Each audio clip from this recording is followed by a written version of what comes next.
Ya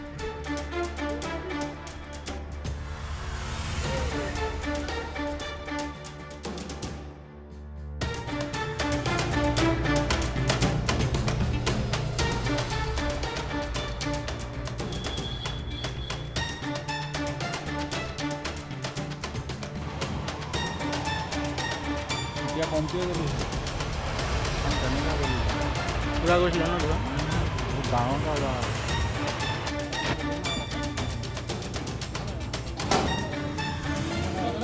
জিজিএছত আজি অগ্নিকাণ্ড হ'ল অতিকে ভয়ংকৰ হৈ উঠিছিল।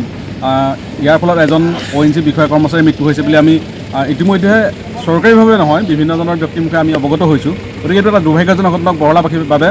আজি 10-12 বছৰ আগতো বৰহলাত এনেকুৱা এটা ভয়ংকৰ অগ্নিকাণ্ড হৈছিল। ইয়াৰ মূল কাৰণ আছিল ONGCৰ ওপৰৰ বিষয়ববীয়াসকলৰ কামৰ গাফিলতি। তেখেতলোকে বৰহলাৰ পৰা অকল শোষণহে কৰি আছে।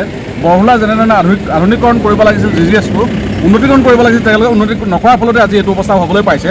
আৰু আমি এই বিষয়ে ONGC চিনামৰাস্থিত এছেট মেনেজাৰ সকলোকে অৱগত কৰিছিলোঁ যে তেখেতলোকৰ যিখিনি ছেফটিৰ বিষয় আছিল সেই বিষয়খিনি তেখেতলোকে কিছু কম্প্ৰমাইজ কৰিছে, নিম্ন মানদণ্ডৰ হৈছে। এই বিষয়খিনি বাৰম্বাৰ আমি তেখেতলোকক উল্লেখ কৰি আহিছোঁ, কিয়নো বিভিন্ন কোম্পানী ইয়াত আবণ্টন পাইছে। আবণ্টন পাই তেখেতলোকে সেই কোম্পানীসমূহে যিখিনি ছেফটিৰ বিভিন্ন সামগ্ৰী কৰ্মচাৰীসকলক প্ৰদান কৰিব লাগে নিম্ন মানদণ্ড দিয়াৰ তেখেতলোকে প্ৰদান কৰিছে।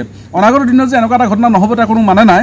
আৰু আমি দেখিছোঁ বিভিন্ন কোম্পানীয়ে যদি আবণ্টন পাইছে ONGCৰ ভিতৰৰ কামসমূহ, তেখেতলোকে যিসমূহ যোগ্যতাৰ প্ৰয়োজন হয় যোগ্যতা নথকা ব্যক্তিকো ইয়াত এপইণ্টমেণ্ট কৰিছে। গতিকে অনাগত দিনত এনেকুৱা ঘটনা আৰু হ'বলৈ আছে। সেয়েহে আমি ONGC বিষয়ববীয়াসকলক আহ্বান জনাইছোঁ যাতে মানুহৰ জীৱনক লৈ হেতালি নেখেলি তেখেতলোকে যিখিনি আইন কানুন আছে ONGC পৰিচালনা কৰিবৰ কাৰণে কঠোৰ হওক। আৰু চৰকাৰকো আমি আহ্বান জনাইছোঁ যাতে ONGCয়ে কেনেধৰণে পৰিচালনা কৰিছে, কৰ্মচাৰীসকলক কেনেধৰণে ব্যৱহাৰ কৰিছে এই বিষয়খিনি তেখেতলোকে নজৰলৈ আনক।